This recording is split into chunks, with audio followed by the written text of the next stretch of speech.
बच्चों, इसी क्रम में हम लोग आगे बढ़ते हैं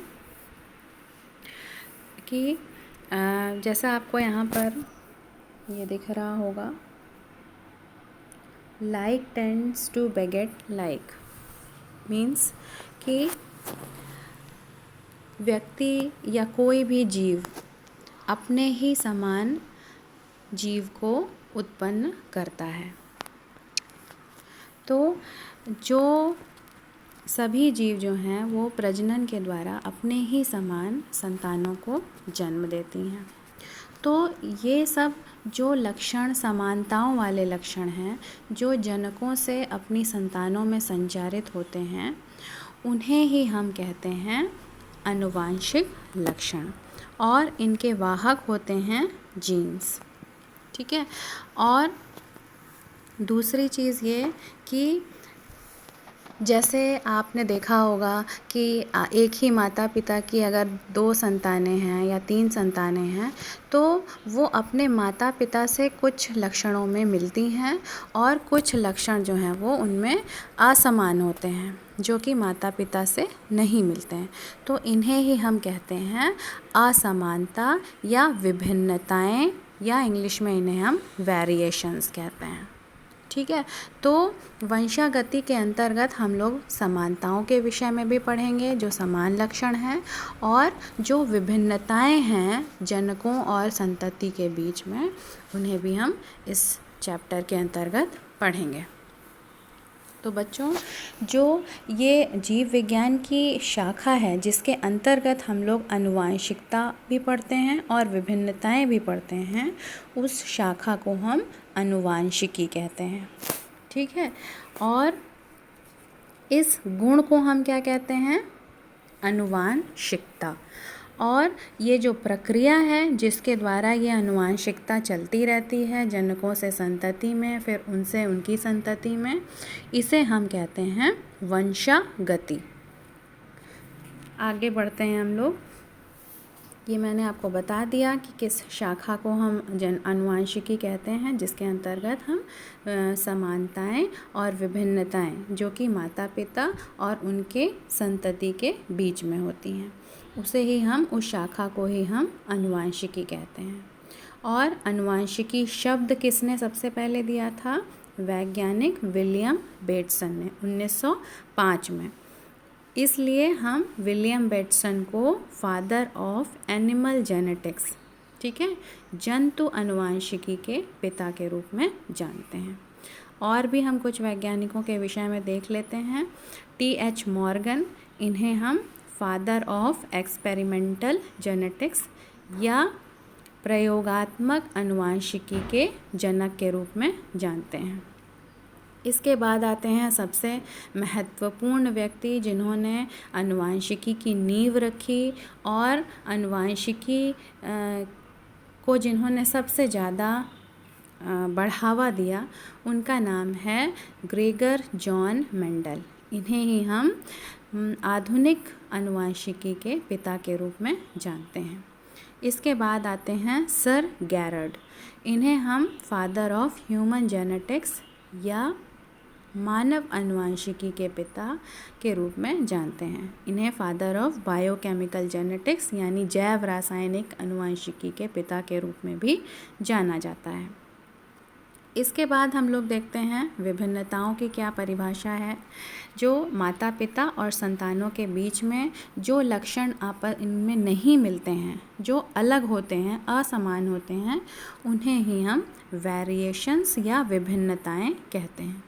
और विभिन्नताएं 2 प्रकार की होती हैं, कायिक विभिन्नताएं और जननिक विभिन्नताएं, सोमैटिक वेरिएशन और जर्मिनल वेरिएशन।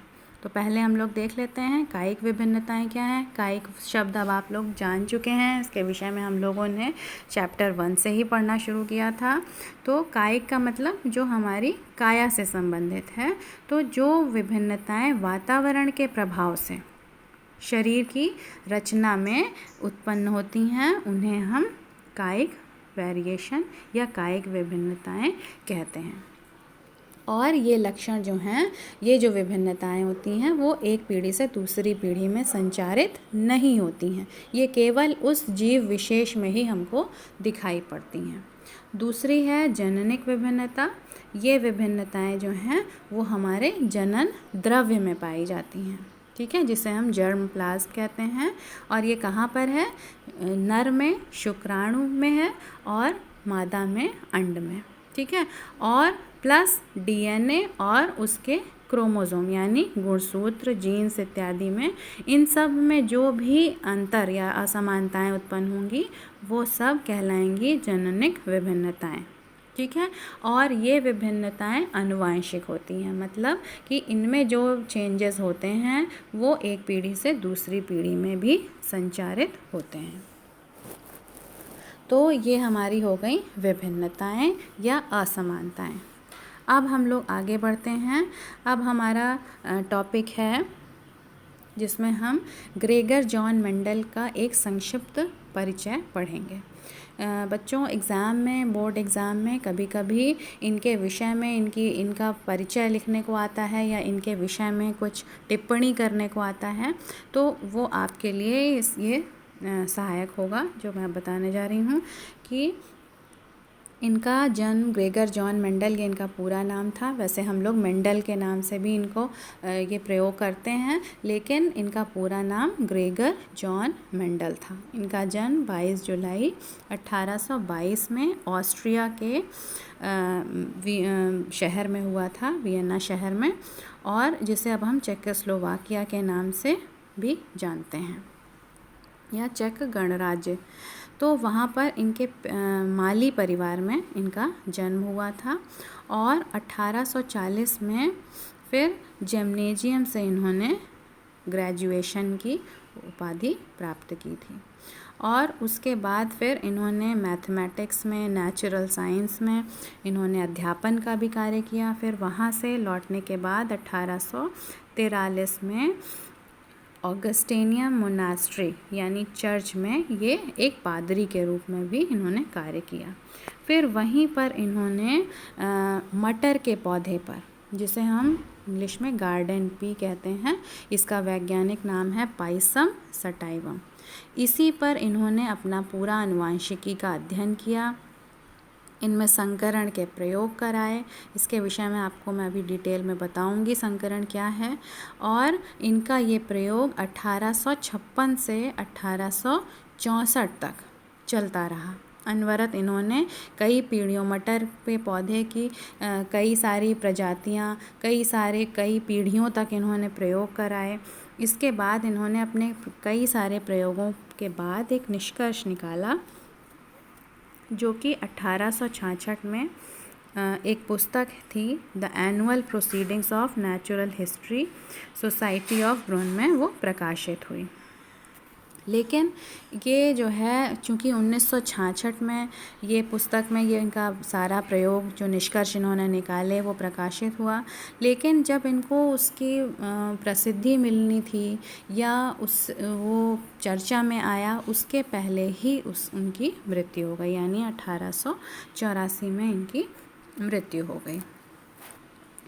तो अब हम लोग देखते हैं कि किस तरह से जो है इन्होंने अपने प्रयोगों से जो है आनुवांशिकता के नियमों का प्रतिपादन किया। तो पहले हम लोग ये देख लेते हैं कि एक समय के बाद 1884 में इनकी मृत्यु हो जाने के बाद सन 1900 में 3 अलग अलग वैज्ञानिक थे, Hugo de Vries, Karl Correns और शेरमार्क। इन तीनों जीव विज्ञानियों ने अपने संकरण का शोध किया और उन्होंने भी वही परिणाम प्राप्त किए जो मेंडल ने प्राप्त किए थे। तो इस तरह से इनके काम को, मेंडल के काम को फिर से पहचाना गया और बाद में इन्हीं खोजों के आधार पर मेंडल के नियमों का प्रतिपादन किया गया। जो आज हम नियम पढ़ते हैं मेंडल के, वो इनके 3 वैज्ञानिकों के पुनः प्रयोग के द्वारा, वो पुनः जब वो सिद्ध हुए तो उसे नियम के रूप में प्रतिपादित किया गया। अब हम लोग ये देख लेते हैं कि मेंडल ने क्यों मटर के ही पौधे का चुनाव किया। तो उनमें क्या, उस मटर के पौधे में उन्हें क्या विशेषता दिखाई दी, जिसमें क्या उन्हें लाभ उससे मिले, वो हम एक बार देख लेते हैं। तो पहला तो गुण ये था कि मटर का पौधा 1 वर्षीय होता है, यानी 1 वर्ष में ही इसमें प्रजनन की प्रक्रिया भी हो जाती है, बीज भी बन जाता है, फल भी बन जाता है। तो एक बहुत कम समय में ही इसमें जो है अध्ययन करना आसान, सरल हो जाता है। दूसरा गुण क्या था कि मटर जो है इसमें प्राकृतिक रूप से स्वपरागण होता है, लेकिन इसमें हम आसानी से परपरागण भी करा सकते हैं। स्वपरागण होने से क्या होगा कि जो लक्षण है, जो गुण है, वो उनकी शुद्धता बनी रहती है। स्वपरागण का मतलब क्या हुआ कि उसी पुष्प में, क्योंकि ये द्विलिंगी पुष्प होता है, इसमें पुंकेसर और स्त्री केसर एक ही पुष्प में पाए जाते हैं, तो स्वपरागण तो इसमें प्राकृतिक रूप से होता है।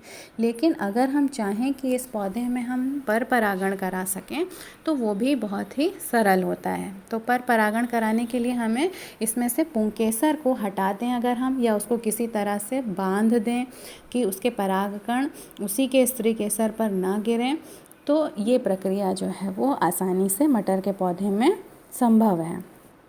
तीसरा गुण क्या था कि संकरण से जो कई हमें संकर पौधे प्राप्त होते हैं, वो जो हैं वो सभी उर्वर थे, मीन्स कि वो सभी प्रजनन करने में समर्थ थे। तो एक पौधे से कई सारे बीज की प्राप्ति हुई जिसके कारण जो है वो इनके लक्षणों को और भी प्रामाणिकता प्राप्त हुई। फिर अगला लक्षण था कि जो महत्वपूर्ण कारण था कि किस तरह से मटर के पौधे को यूज़ किया जाए, तो एक लक्षण जो ये था कि जो वैकल्पिक रूप होता है किसी भी जीन्स का, एक जीन है, वो जीन का मतलब क्या हुआ, किसी एक विशिष्ट लक्षण का वाहक, तो वो जो है 2 रूपों में होता है, 2 वैकल्पिक रूपों में होता है। यानी अगर हम किसी पौधे की लंबाई का गुण लें तो लंबाई जो है वो नियंत्रित करने का एक जीन होगा, लेकिन वो 2 रूपों में पाया जाएगा, 2 वैकल्पिक रूपों में पाया जाएगा, जिसको हम एलील के रूप में जानते हैं। तो वो 2 रूप क्या होंगे, एक होगा लंबापन और दूसरा होगा बौनापन, और जो इनमें से प्रभावी लक्षण होगा वो प्रकट हो जाएगा। तो जैसे पौधे की लंबाई को एक लक्षण के रूप में अगर हम लेते हैं तो उसके 2 वैकल्पिक रूप होंगे, एक लंबाई और एक बौनापन। तो मेंडल ने इस तरह से कुल मिला के 7 लक्षणों का चुनाव किया था। तो 7 लक्षण का मतलब क्या हो गया कि कुल मिलाकर हमारे पास 14 वैकल्पिक रूप हो गए।